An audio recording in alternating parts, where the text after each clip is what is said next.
Located on 225 acres in Garden City, Long Island, Nassau Community College, a member of the State University of New York system, has close to 20,000 students attend the school each year. The college mascot is Leo the Lion, and these are his stories of the school's absolute best and brightest who have graduated over the past 50 plus years. So let's catch up together as the Alumni Association of Nassau Community College proudly presents Lion Tales on the voice of Nassau Community College, 90.3 WHPC.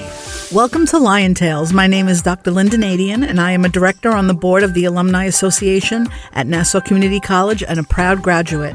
I am here to celebrate the successes of our alum, and together we will share stories that will inspire, uplift, and often amuse you.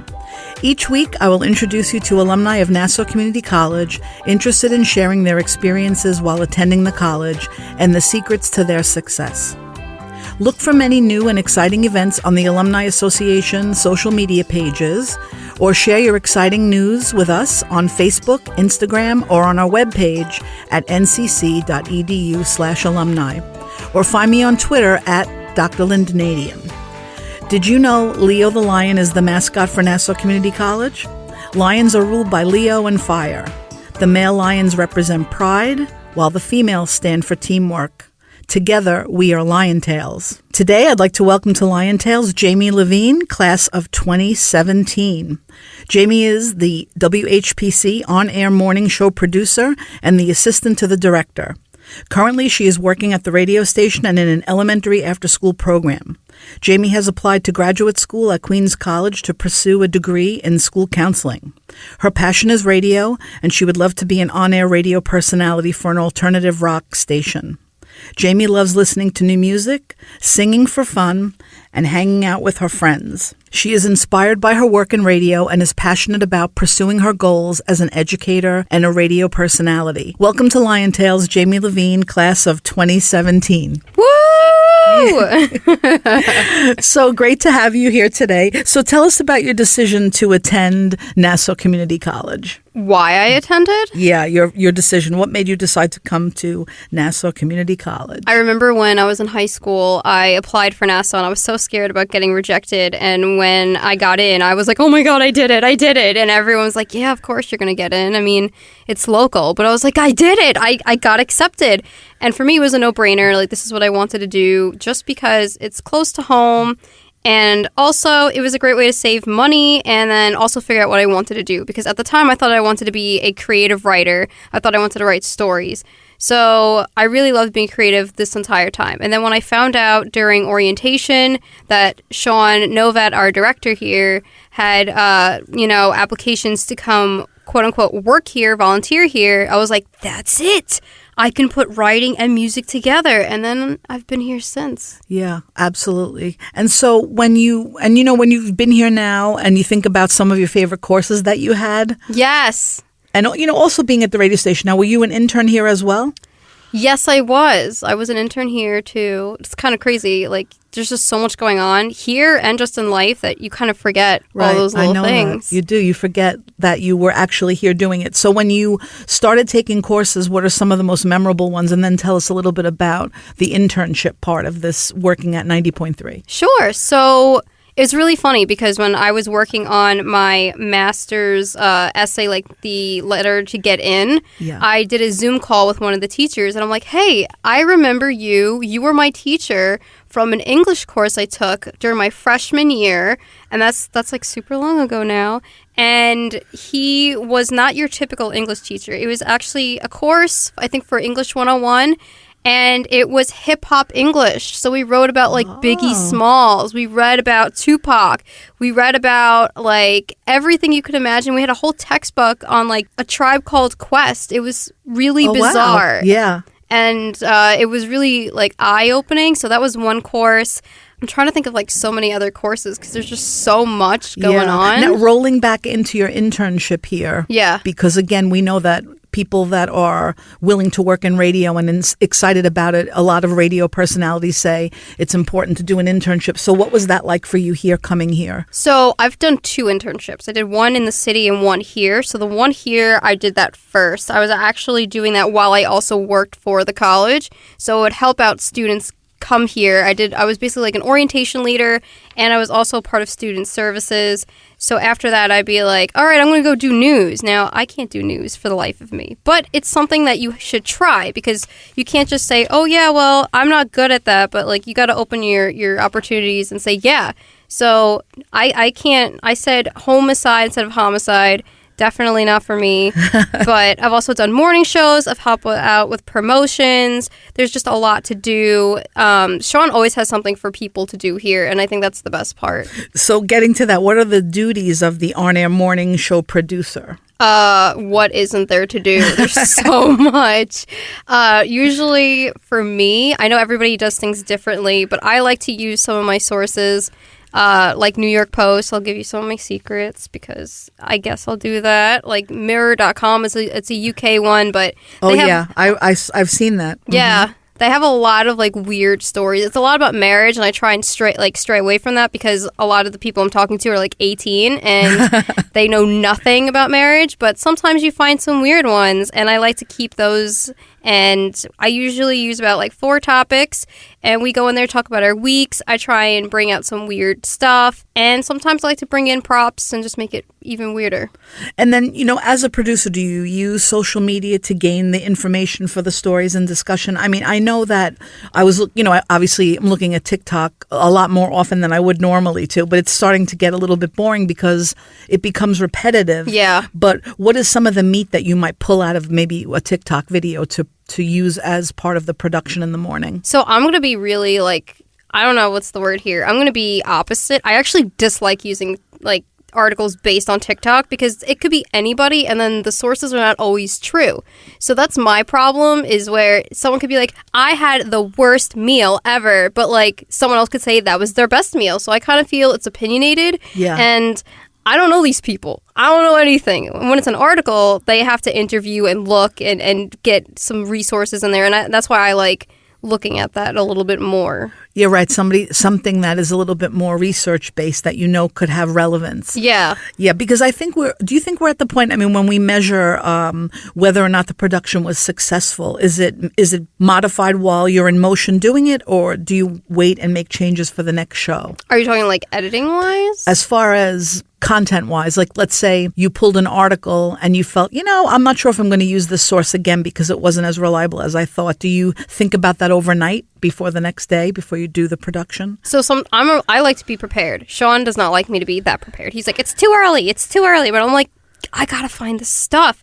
So I'll be hunting, and sometimes I save things. And if I feel, because it also depends on the people in the room. So because at Nassau there are students involved, it's not like your typical morning show where I'm sitting with you all the time and we're best friends and I know what you like. It's not like that. Every semester it changes with people, so I have to kind of go with the flow. So maybe Monday's group is not the same as Wednesday's group, because I know for sure Friday, there's just a different vibe than all the other days, so I kind of do more weirder ones than I would for Monday. Monday would be more serious. So it kind of depends on the group. So right. I kind of pick and choose based off of that. And it's sort of connected to teaching in a way, because if a teacher's planning lessons for the 5 days, Monday through Friday, Monday may not go as well. Wednesday might be okay. And then by Friday, you feel that you have finally somehow come to fruition. Oh my goodness, this really did work. So yeah, when you connect your educational background to your radio production, what do you think are the similarities? I actually find it funny because I actually connect my music to my my aftercare background. So it's really weird. I don't really connect. I can't really put the same effort I would put in with first grade into college because they're way beyond that. So one day I saw a speaker and I was like, we're going to take this in the gym. I have about 50 kids running around because I work at one of the bigger schools. And I said, we're going to play freeze dance. And I just take the mic and I'm like, you're listening to this school's radio and we are going to play freeze dance for cookies. And they lost their minds.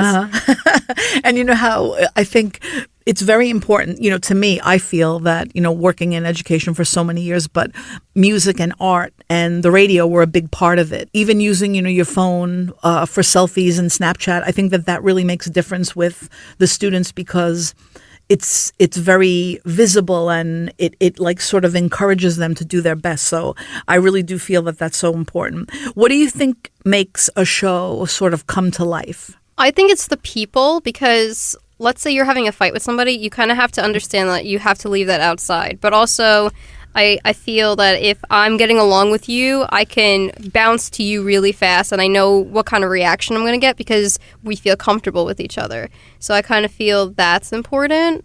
What else makes a show come alive? I also think your topics, because if my topics suck, I know that it's not going to get the reaction I want. I know if it's not a strong, weird topic. Like, for example, Friday we did, what's a job you would do in the nude? I know if that topic's not strong, and if someone says, I don't want to do anything, which I had someone say that, it's like, dude, now you kind of made the show die a bit. Like, I need you to come up with something weird and wild. Like, throw it at me. You are listening to Lion Tales on the voice of Nassau Community College, 90.3 WHPC. My name is Dr. Lynnda Nadien, and our guest today is Jamie Levine, proud Nassau Community College graduate, class of 2017. So explain what you learned as part of the WHPC team and how it assists you now in your current endeavors. I think when I first got here, not a lot of people know this, but I guess this is going to be something I'm revealing, is that I actually did not want to be on the air at all. I did not want to do that at all. I wanted to try and do public relations. I thought that was so cool. I took a course here, and they were like, yeah, you're the middleman. All you got to do is call somebody and make the arrangements, and boom, it's done. And I was like, simple enough. I'm always the middleman. And then when I saw what all the work you really have to do, and I was like, oh, my God, I can't do that. So Sean was like, you need to go on air. And I'm like, no. But when he pushed me, now I can't shut up, as you can tell. So yeah. When did you realize that you were interested in radio prior? Were you interested prior to coming to Nassau? I'm going to be honest with you. I didn't even know this was a job. I had no idea. I thought that radio personalities were like for like extremely wealthy people who were in Hollywood only.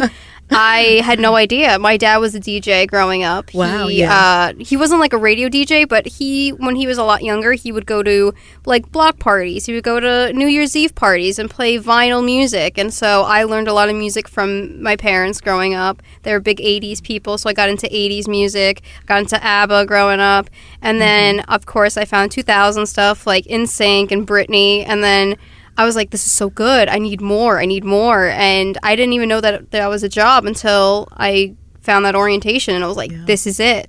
And it's amazing because, now it's 2023 and everyone's always still talking about the 21st century, but we're 23 years in now. And I think the music, I was thinking about, like, let's say from 1999 to 2000, there's some significant music there. And then once you move into that, the 2000 to 2010, like that decade was pretty interesting. Who were some of your musical people that kind of kept you motivated to do these dual careers? So I have 3 favorite bands. My 3 of them, I'm going to go in the order, I guess, that I found. So I found my favorite band, My Chemical Romance. When I was like 12, I was at camp, and I found their biggest song. It was like Welcome to the Black Parade. I put it on. I was like, finally, there's content. There's music. There's a story. It's not just the same damn song on repeat with the same word. It's like, like step. Like, I don't want to hear the same word throughout a 3-minute. And that was huge for me, to find a band that had a message, something that are like, keep going. And that was really, really impactful, and that helped me out with my like teenage years. And then my second favorite band is the 1975. They've been with me through a lot of rough breakups, and they just keep putting out new music, and their energy is just amazing, and they're blowing up, and I feel like I'm growing up too. So they're selling out like Madison Square Garden now. It's really awesome. I just saw them on Saturday Night Live. They're so good. Yeah, and now I was interested in them only because I noticed I couldn't tell exactly how old they were. I was wondering why the band was called what it was called. And they sort of have an alternative vibe, but then also kind of reminded me of like an Elvis Costello-y type of thing. They got like an 80s feel, too. Yeah. And then they had, another guitarist in the back. I thought they were very interesting. And now when you try to, let's say, you're playing these bands on the radio, like what do you want the audience to come away with? So my biggest thing, and sometimes I like to do it too much, I love to educate people. I love to tell people like, hey, this new album's coming out and this is why you should see them. This is where they're touring. And then I like to give like a little fun fact about the artist. So I don't know, like, for example, I was just telling my boyfriend the other day, My Chemical Romance, the lead singer Gerard Way, he had a little bit of what people would consider a hookup with another band member from a different band, and no one knows if that's true or false, and it's kind of cool. Mm-hmm. So when you come into work each day, how do you approach that? Like you seem like you're excited about it, and now you're moving into, another field, which is education, and you're working in it, but now you want to pursue the school counseling. Tell us a little bit about why you chose counseling and how you feel that will benefit you in your dual career. So I noticed that when I applied for a job in 2021, it was kind of like what I'm doing with the kids, but like with an older generation. So it was working at like an HVAC type of place, like for electrical. And it was working with people from 18 up to like 60 years old. And I felt really bizarre calling up people saying like, hey, you have to come in, you paid, and to like an 80-year-old man. And I just felt like that's not my place. Like, why am I doing that? That's not me. And so I realized that I do like working with the older people. Like I just feel I blend in with them more, and so I felt like if I were to work in a college, I really like helping people. Like I really like looking at the courses and saying like, ooh, that's cool, and then I like looking at the professors online saying, oh, this is a good professor for you, does this fit your time? And I also noticed when I was doing that before, I got tips even though I wasn't supposed to.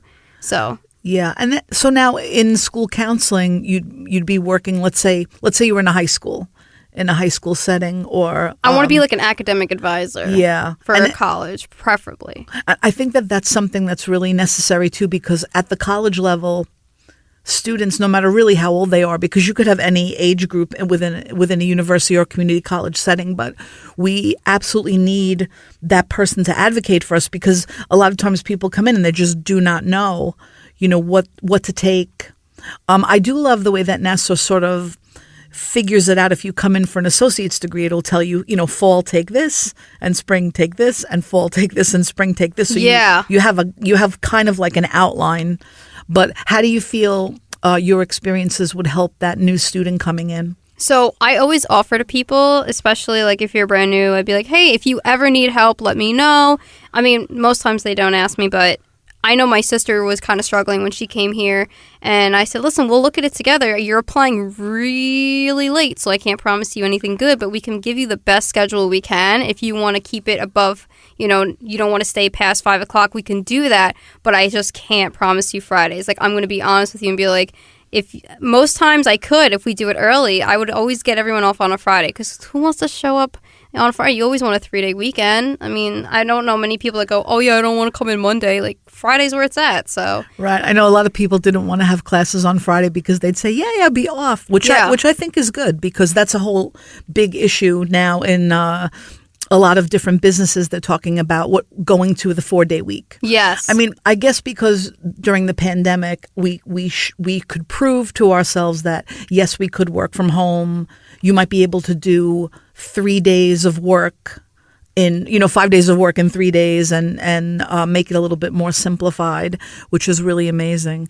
So thinking about radio, why do you feel that it's an important form of entertainment at this point where, again, moving into 23 years into the millennium, and there are so many ways to listen to music? What do you still find fascinating about radio? I'm not going to lie. I'm a big Spotify person. I always find my music first on Spotify. I love playing and hitting that repeat button until you hate that song. I'm a big person on that. But I also really think it's cool to hear that other people enjoy that song too, and then you hear it on the radio and you're like, oh my god, I love this, and I heard that band first, I can't believe they've made it this big, and then it makes you feel good because you supported them from the beginning, and I loved that. I remember like with do you remember Kesha in 303? They had one big song. I remember I was listening to 303 right before they got on. I was like, oh my God, they did it. They made it. And then you kind of feel like it's your kid. Yeah. But you don't know them. I know, but you do feel. I've been watching little snippets of video from Greta Van Fleet. Yes. I really love it. So, of course, I went on Spotify and I clicked and I'm listening to, some of the songs, and they're really very good. I don't know a lot about them, but they also were on SNL, and that was like a big platform for them as well. But between the social media outlets, and Spotify has some really decent like playlists for them, people could learn about the band. Which, yeah. Do you go back and learn about bands just from maybe looking at TikTok or looking at Twitter, or you pretty much, do you go out and buy the vinyl or buy the CD? So or mostly downloads? I feel like for me, the way I find out about things is because I do a show. I'm gonna input it here. I do a show Tuesday nights, 8 to 10 p.m. It's rock and alternative music. So I'm always the type of person to find 5 brand new songs every week for my show. And that's just my personal preference because I love new music. I need to consume something new all the time. Yeah. So I always try and stay up to date with like, oh my God, that new song came out. And then I have to listen to it. And then sometimes on Spotify, they're really nice and they give you little droplets of information. They're like, hey, did you know that like this guy wrote the song because he heard his wife crying and he thought of this picture, like stuff like that. Or maybe you find an article online and it's like, this guy found a guitar and now he had to play the riff and that's how the song came about. Or maybe you find a video on TikTok or wherever and they're like telling you there from themselves. I like to hear from the artists themselves. Yeah, I do too. And seeing the 1975 the other night and then seeing Greta Van Fleet, that makes me sort of want to hear a little bit more. Mm-hmm. Which, again, I do.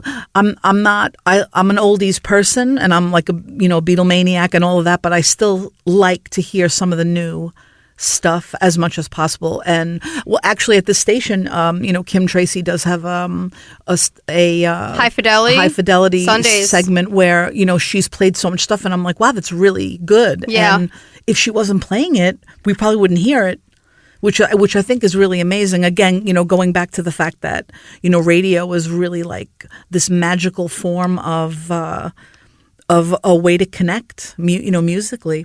You are listening to Lion Tales on the voice of Nassau Community College, 90.3 WHPC. My name is Dr. Lynnda Nadien, and our guest today is Jamie Levine, proud Nassau Community College graduate, class of 2017. So what has been your biggest inspiration? Honestly, I don't know. I feel like it always is changing. When I was a kid, I would say my favorite lead singer at the time was Gerard Way from My Chemical Romance. I always looked up to him. It was like, don't let anybody tell you you're ugly. You're ugly yourself. You could say that because it's you. Like, it's different when it's coming from you compared to somebody else. And I always started learning, like, I need to rely more on myself rather than look up to somebody else because what works for them might not work for me. So I'm learning like, hey, maybe this is better. Oh, no, that's not working. I need to do this. And so I think I just kind of listen to what people say and then do it my own way. Yeah. And I think, the inspiration comes from, maybe even hearing a song. Yeah. Or, something that's musical that really like touches the soul part. But again, a lot of things are up to us to kind of, find out the source of the inspiration and, what we're going to do with our talents and our goals. And so you're moving toward your main passion. Now it's post-pandemic and you probably have a lot more freedom than we had, a couple of years ago. What do you feel is your main passion right now? Oh my God, it's still radio. It's still music. Yeah. I actually, from IBS, we went to the IBS conference. That was February. I can't believe it's March now. But I know for a fact that I really connected with someone there named Sam Weaver, and we were talking, and we were definitely like talking all about things that we could do for improvements, things to make yourself better. And from there, I don't know, like he was giving me tips on how to improve myself, and I just felt like there was a lot more to do, and he was giving me like, this is how you really can make an air check to send to people. Like, so I'm working on still applying for radio jobs, but I also really want to focus on my master's. It was very interesting because I felt that they were speaking about production in general, how to be more prepared for, either being an online personality, a radio personality, and or just even in the background trying to keep the station alive. And the information they gave us about alumni, and we were talking about the fact that when you graduate from a college, I don't know if a lot of people realize that they're actually an alum now. And so they could either give back to the college in the form of working at the radio station. I thought that that was so interesting that some of the colleges didn't have an alumni association and kind of had to start one.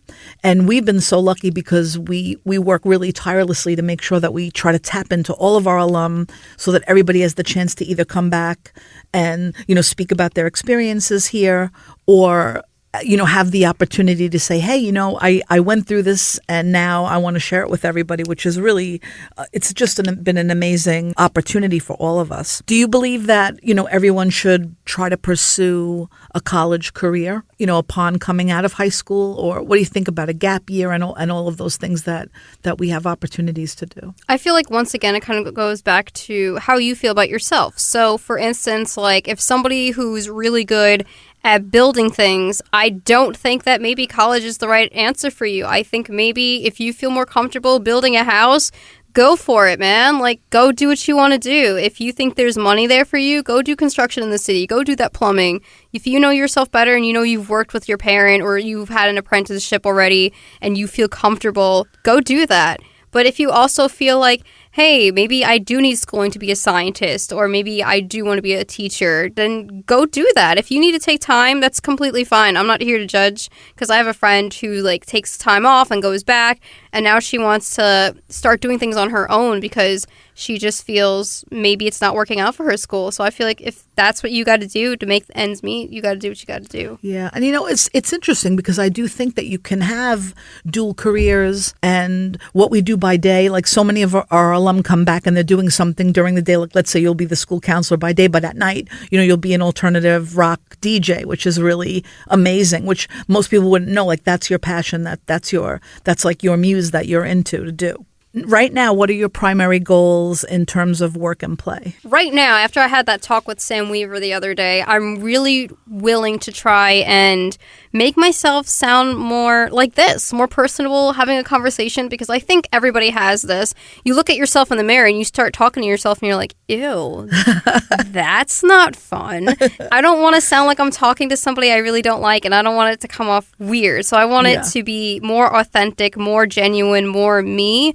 But I also really want kids to understand that there is a lot of things that you can do that sometimes school doesn't show you. Right. Not every high school or other schools have a radio opportunity. Not every school has a cosmetology or drama. And I think that kids should explore, which is actually why I have brought in 2 girls from my school that I work at to come here, and they're actually asking to come back. They're like, so April break's coming up, can we come in for a morning show? And I'm like, of course. Yeah, that's great. You turn them on to that. I don't even have to ask Sean about it. Yeah, I'm like, let's go.